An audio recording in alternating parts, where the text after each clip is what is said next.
آپ نے فرمایا جو کثرت سے استغفار کرے گا اللہ ہر تنگی سے اسے نکالے گا، پریشانیوں سے بچائے گا، اللہ وہاں سے رزق دے گا جہاں سے وہموں گمان بھی نہیں، اللہ وہاں سے کام بنائے گا جہاں سے وہموں گمان نہیں۔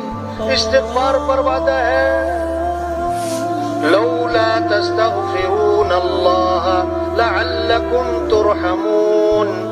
اور استغفار کیوں نہیں کرتے؟ اللہ کی رحمتیں آئیں گی۔ وما كان الله ليعذبهم وأنت فيهم وما كان الله معذبهم وهم يستغفرون۔ اگر آپ ان میں موجود ہیں نا، اللہ فرما رہے ہیں ان پر عذاب نہیں آئے گا۔ اگر آپ چلے گئے تو جب تک یہ استغفار کرتے رہیں گے ان پر عذاب نہیں آئے گا۔